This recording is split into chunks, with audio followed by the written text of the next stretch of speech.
or not to be? That is the question. Where was God? Isn't God supposed to be good? Isn't he supposed to love us? And does God want us to suffer? 10 years, you're not finished yet? Morty! Why did you do this to me? Who are you? Bruce? I'm God. Bingo! Yahtzee! Is that your final answer? Our survey says God! Bing, bing, bing, bing, bing, bing, bing, bing. Well, it was nice to meet you, God. Thank you for the Grand Canyon, and good luck with the apocalypse. Hey, everybody, this is the Ultimate Issues Hour, and I promised you recently that I would devote an Ultimate Issues Hour to the subject of hypocrisy and hypocrites. What is hypocrisy, and who is a hypocrite? We do talk about ultimate issues on the Ultimate Issues Hour. That's why it's called the Ultimate Issues Hour. This is an ultimate issue. This is a big deal. I can't tell you how overly used the term hypocrite is, in my opinion, and that's what I will be devoting the time to, and I think it will give you at least food for thought and maybe even change your mind if you are inclined to believe, as so many people do, that a hypocrite is somebody who advocates X and doesn't do X. If that's the case, then everybody is a hypocrite. But if everybody is a hypocrite, then hypocrite doesn't mean anything. It has lost its meaning, right? If everyone is blue, then blue no longer means anything. So, obviously, hypocrite can't mean I advocate X, but I don't do X. The parent who tells his child, don't lie, all right? Does that parent ever lie? I presume yes. Does that make the parent a hypocrite? Well, if the parent's a hypocrite, who isn't? The only person, think about it, the only possible way to abolish hypocrisy is to abolish all ideals. Because then nobody would preach any ideal, nobody would teach any ideal, and then everybody would be consistent, which is another word, and that's the word I wish people would use. We'll talk about that in a moment. It's used, kids use it against parents. Oh, you're oh, that's hypocritical. Kids use it against the older generation. Oh, they're a bunch of hypocrites. Kids are very self-righteous to begin with, but that's fine. That's part of growing up, and you get rid of that. Hopefully you grow up and get rid of that self-righteousness. Not everybody does, unfortunately, but okay. And one of the big charges of young people against adults is, oh, they're hypocrites. They preach X, but they don't follow through. The minister who teaches the Ten Commandments, okay, priest, minister, rabbi, teaches the Ten Commandments, and it includes thou shalt not commit adultery. But that priest, rabbi, or minister has had, or is having, for that matter, an affair, an extramarital affair. What should that priest, minister, rabbi do when he comes up to that commandment? What's he supposed to do? Skip it? I'm serious. What do you want in order for that priest, rabbi, or minister not to be, well, the priest aside, because he's not married, so we'll do, he's violating an oath of his office, but he's not committing an infidelity. So let's leave them out, all right? A minister or a rabbi is having an affair, and it's scheduled for Jews. The portion of the week read in the Torah contains the Ten Commandments, and for Christians, it's expected a homily, or somebody asks a question. I don't know. That's fine. Pastor, there's a lot of ignorance about the Ten Commandments. Let's have a Bible study session on that, okay? What's he supposed to do when he comes up to thou shalt not commit adultery in order for you not to dismiss him, or for others not to dismiss him as a hypocrite? What is he supposed to do? Well, you know what, folks? I would teach thou shalt not commit adultery, but since I am at this time, I'm going to skip it. Or how about that? You know, the truth is I have, in fact, coveted my neighbor's house. I have to say that. So I'm not going to teach the 10th commandment about coveting either. And for that matter, I got to tell you, I do download songs that I don't pay for. So I'm not going to teach thou shalt not steal. And to tell the truth, I have lied on occasion, so I'm going to skip the commandment on not bearing false witness. Likewise, I got to tell you, I have taken the Lord's name in vain, and I'm not going to teach that commandment either. And I'll tell you the truth, my Sabbath observance is pretty pathetic, so I'm not going to teach that one. And my relations with my father have been strained for many years, and I haven't been all that good a son. So I'm going to skip. I don't want to be a hypocrite and teach you honor your father and your mother. But I will tell you, I haven't done many graven images recently. So by golly, we're going to do 2 commandments: no graven images and do not murder, because I have never committed murder. So we'll leave out the other 8, but by golly, I'm pretty solid on 2 of them. Now, really, otherwise, isn't he a hypocrite? If hypocrite means one who preaches X but doesn't follow through, then that ends the teaching of values. That is it. It's over. Is that clear? Is that? I want this to be crystal clear. It does not make that priest or rabbi, that pastor or rabbi a hypocrite. It's done politically all the time. Republican has an affair, hypocrite. Preaches family values, has an affair, hypocrite. The childlike mentality that yells at the parent, you're a hypocrite because you told me not to lie, but you've lied. This is the childlike mentality of those who yell at the Republicans and conservatives who have affairs, that they're hypocrites. So they shouldn't preach family values because they're imperfect. What exactly can you preach? Now, are there hypocrites? Does it exist at all? Yes, indeed. But it isn't the person who is inconsistent. Inconsistent is not hypocritical. You with me on that difference? Or all inconsistent? The only consistently proper human being is perfect. There are no perfect human beings. Christians believe that Jesus Christ was perfect, but Jesus Christ was divine. So there, I stick even for the religious Christian, there are no perfect human beings. Doesn't make us all hypocrites. So who is a hypocrite? I'll deal with that. There are such things as hypocrites, and I have a very serious and effective working definition. But it sure isn't the person who preaches X but doesn't do X. There has to be some other factor that makes you a hypocrite, and I will explain that momentarily. Have you known a hypocrite? Really, I want you to think of an example. Do you know a hypocrite? I don't mean even in public life. Do you personally know a hypocrite? Want to know the key definition, the key defining element of who is, since it's not the person who's inconsistent with what he preaches? I'll tell you the key, and I'll explain this in detail when we get back. It is the person who preaches that X is wrong except for him.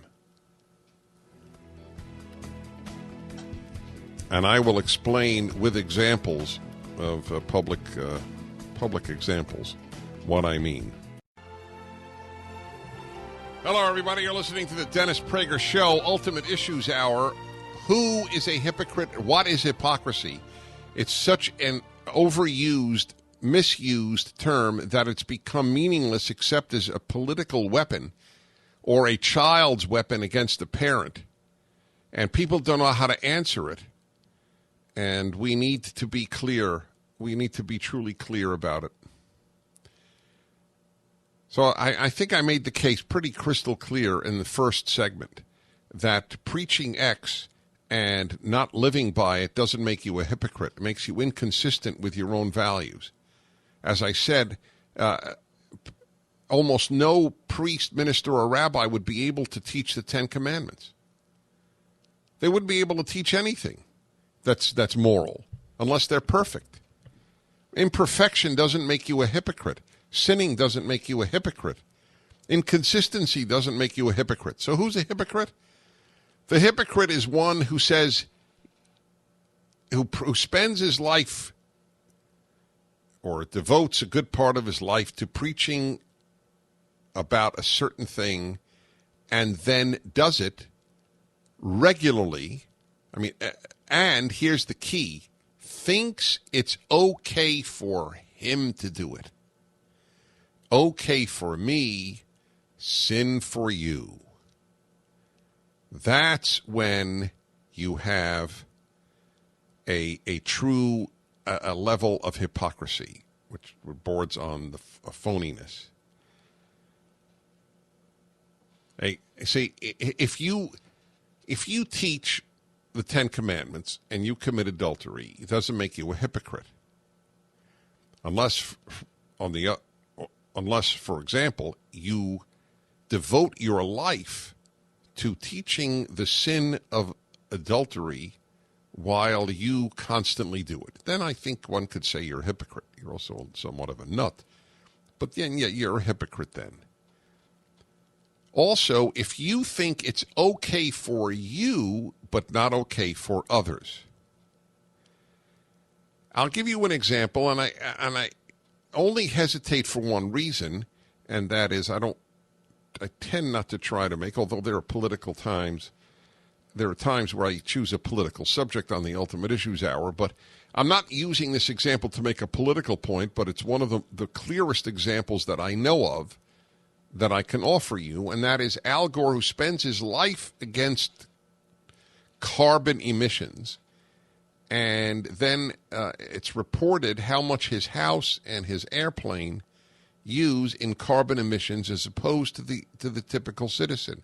His answer is, well, he buys credits. He buys carbon credits with the use of solar power. It's a bit bizarre. Nobody buys it, okay? He buys it. If carbon emissions are that terrible and you don't have to have that amount of carbon emissions and you do, and you keep doing it, that's another key point. You keep doing it. Oh, there was a pastor, remember? He did devote much of his life preaching against prostitution while he was seeing prostitutes. Again, I have to say, in his case, I think he was sick. I mean, just emotionally, morally, any way you want, psychologically sick. Because it would seem to me, and any armchair Freudian, that what he was doing was working out his own guilt by preaching against the thing that he kept doing. Or Elliot Spitzer, who came down very hard in prosecuting prostitution while visiting prostitutes. Okay, that's a secular example. If you're going to see prostitutes, maybe you shouldn't spend an inordinate amount of time, acting like you are so loathing of prostitution. Those are the times where I believe that the term hypocrisy might be fair. It's when the Soviets would accuse other countries of doing exactly what they did, but when they did it, it was okay. They lived in a hypocritical state. But the average person who advocates something and then doesn't fully live by it isn't a hypocrite. It's Montgomery Township, Pennsylvania. Fred. Hi, Fred. Dennis Prager. Well, I was talking to your screener. I said, I think an atheist, and I'm not an atheist, but an atheist might say a hypocrite pretends to be something he's not or pretends to believe something he doesn't believe. And I was raised Catholic, and I was raised to believe that Jesus did miracles like curing a crippled person, stopping storms, and then he was resurrected from the dead. And I believed it for the longest time, but now in adulthood, I say, there's people living right now that are crippled, that are praying to Jesus to cure them. Hurricanes have hit, and people prayed that they wouldn't hit. So if he was resurrected from the dead and is really all-powerful, why is he saying no to those prayers? Well, that's not a hypocrisy issue, but I will tell you that if your question is legitimate, then we should all be atheists. God, you don't have to be a Christian. Jews believe, and Christians believe, that God took the Jews out of Egypt and split the sea.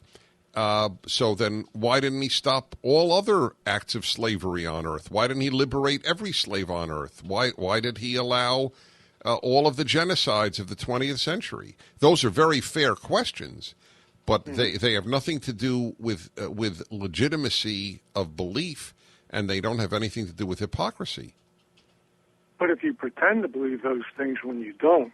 Oh, no, that's a separate issue, pretending to believe when you don't. But I do believe that God took the Jews out of Egypt, and I also ask, why does he allow all these other evils? I'm allowed to ask questions, but it doesn't deny my faith. Doesn't make God a phony, doesn't make him, maybe make him inconsistent. Why did you help X but not Y? That's true, but I have an answer to that one too. If God helped every single person who was in trouble, it would end all free will on earth. We would be robots. As soon as anybody came to hurt anybody, God would stop him, and that would end all free will on earth. And then we would be automatons. Would it be better to have kindness in an automaton world than evil in a free world? I think Adam and Eve chose otherwise, and we would all choose otherwise, believe it or not. Ultimate Issues Hour, third hour on Tuesday each week. This is on hypocrisy, because I've heard it my whole life, and I've never bought the idea that just because you advocate a certain principle and then you violate it, it makes you a hypocrite. You're a hypocrite if, let's say, you devote your life to something and you consistently do the same thing that you're fighting. Yeah, that's probably a hypocrite. Or one who thinks, that's the ultimate hypocrisy, it's okay for me, but it's not okay for the rest of the world to do.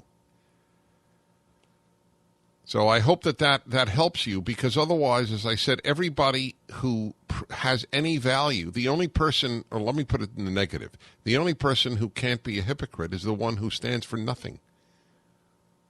Right? If you stand for absolutely nothing.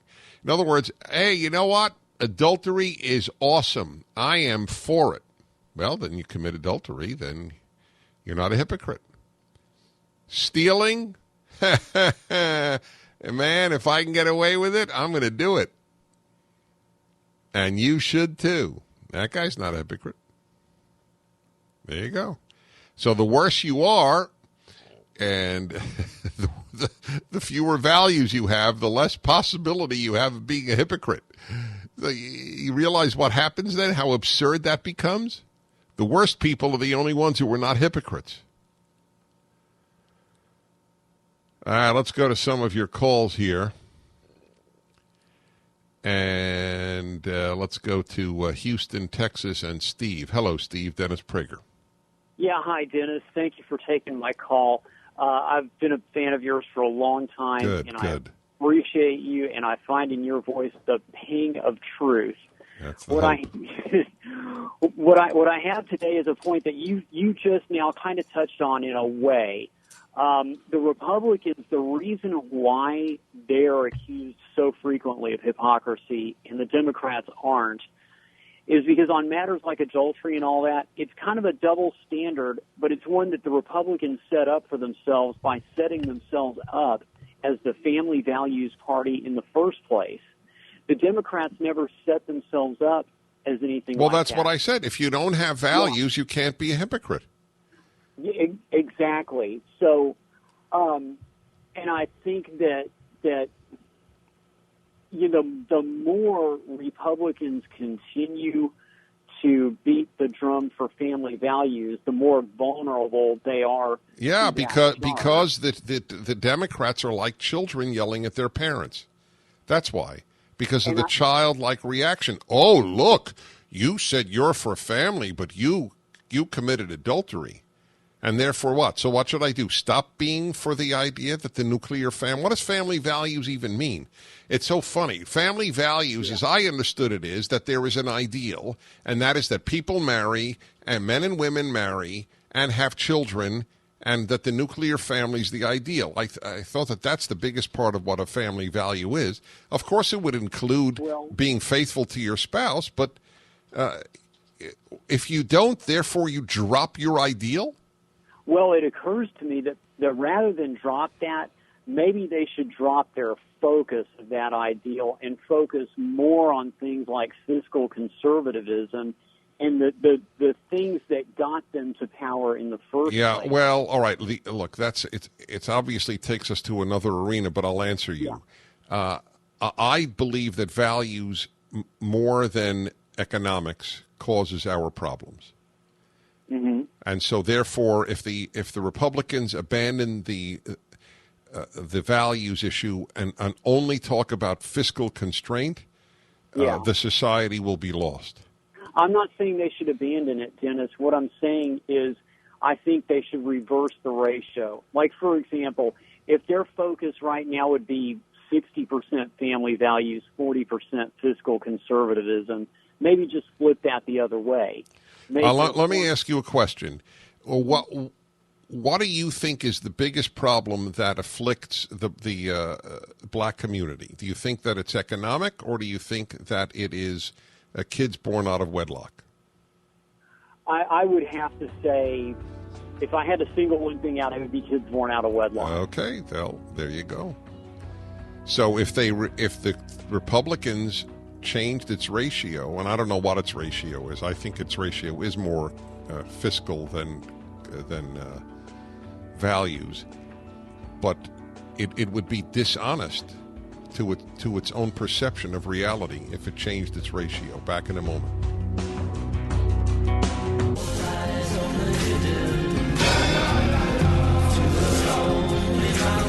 Howdy doody, everybody. Dennis Prager here. Ultimate Issues Hour on the misuse of the words hypocrite and hypocrisy. What is a hypocrite and what is hypocrisy? That's the theme here. It's certainly not one who preaches X but doesn't do it, because if, as I said, and I just keep repeating because it's the only way it'll get through, repetition. I need repetition. I don't remember something if I hear it once. Well, if it really makes a deep impact, I try to remember it, but I need repetition like everybody else. We're all hypocrites, and none of us would advocate anything good. You tell your child not to curse, and then you have an expletive comes out of your mouth. Are you a hypocrite? Seriously, I want you to think about that. Are you a hypocrite? If you're a constant cursor and tell your kid not to curse, and you curse, especially, well, if you do it in front of the kid, then you're not only a hypocrite, you're an idiot. But I didn't want expletives in my house. I didn't even want the word suck coming out of my kids' mouths. But does that mean that I never use an expletive? Of course not. Pretty rare, but I've used them. Am I a hypocrite? Do you realize what ends up? And that, by the way, is what's happened. The charge of hypocrisy has, in fact, I believe, deeply impacted the amount of preaching parents do to children, and that the clergy do to their congregations. Because if you don't advocate, especially on the personal realm, it's easy to talk to your congregation about social justice. Then hey, you can't be a hypocrite there, because it's the government doing something. That's easy. How can you be a hypocrite on higher taxes? Well, I guess you can. You can advocate higher taxes like Hollywood does. Yeah, Hollywood, there's an example of hypocrisy. I've given you a few. Here's another one. When Hollywood comes out passionately for higher taxes and then leave California to make movies in low-tax states or in Canada. That's hypocrisy. High taxes are good for you, but they're not good for me. That's hypocrisy.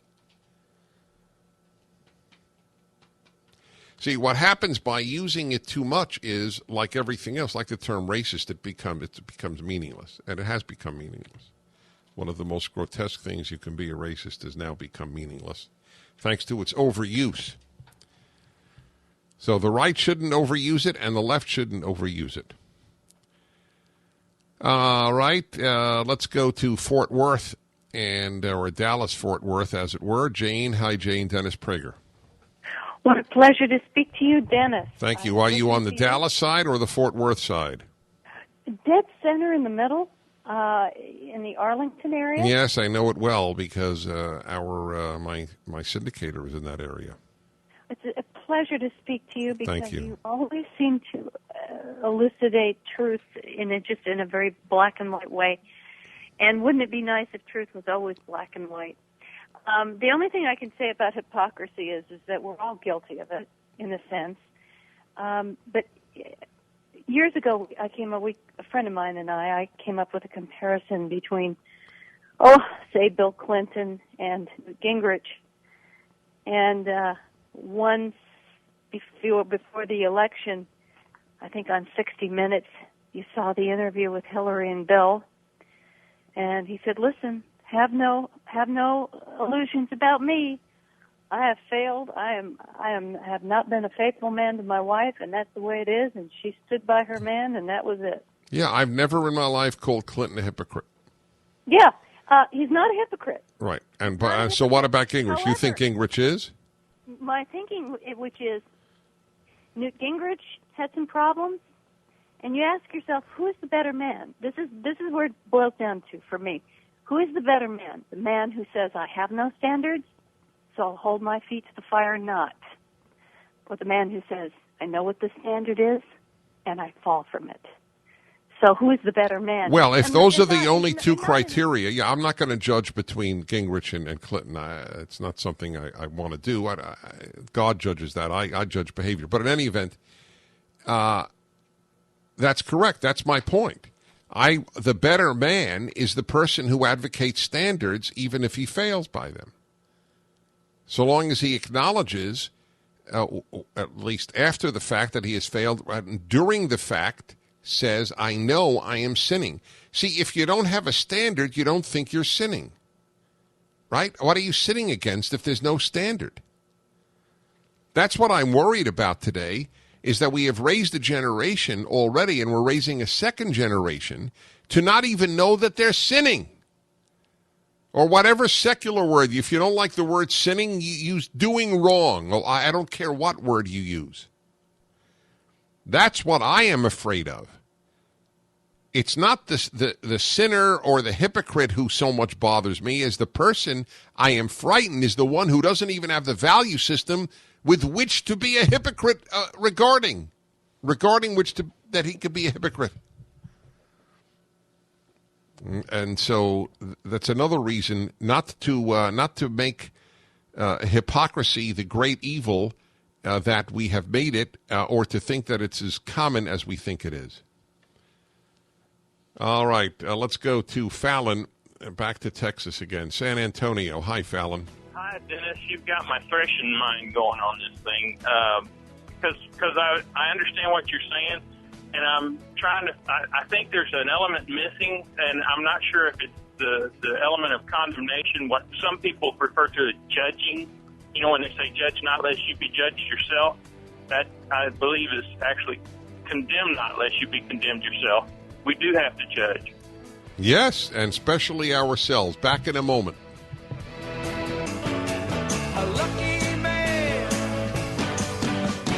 If you found the meaning of the truth in this whole world, you are a lucky man. That's a good man, Fallon, who called from San Antonio, I might add. But I want to add on that everybody speaks about judging lest ye be judged. It adds, for by the same measure you judge others, you shall also be judged. That's okay. Then you're okay. So long as you judge others and yourself by the same measure, then you can judge. I'm wrong if I do X, you're wrong if you do X. If you're wrong when you do Y, I'm wrong when I do Y. This is the Ultimate Issues Hour. I'm Dennis Prager. I hope that the clarity that I've tried to bring has been achieved here, has been accomplished, because it's such an overused, it's politicized, it's infantile, the use of it. It takes a special type of person to truly be a hypocrite. If I do X, it's okay, but if you do it, it's bad. That's pretty rare. It happens, but it's pretty rare. If I pass myself off, you see, when the minister teaches the Ten Commandments, including thou shalt not commit adultery, he's not passing himself off as perfect. He's passing the Ten Commandments off and God as perfect. There's a big difference. He might as well make the announcement beforehand, folks, I am teaching you the Ten Commandments because I need them as much as you do. All right? Would that end the issue? I think people like to use the term hypocrite just like children do. They like to do it so that they can catch their parent and thereby not keep the standard that might condemn them one day. That's the reason children do it. You see, you cursed. So now I can curse all I want. The minister or the president or the whatever or the conservative politician had an affair. There you go. The whole thing's a fraud. No, the whole thing, he's not a fraud and the whole thing's not a fraud. And that's the lesson here. It's nice we should try to be consistent with our highest values, but we should never stop preaching high values. What will we then have? No hypocrites and no values. Not my idea of a utopia. This has been the Ultimate Issues Hour. I'm Dennis Prager, and thank you for listening.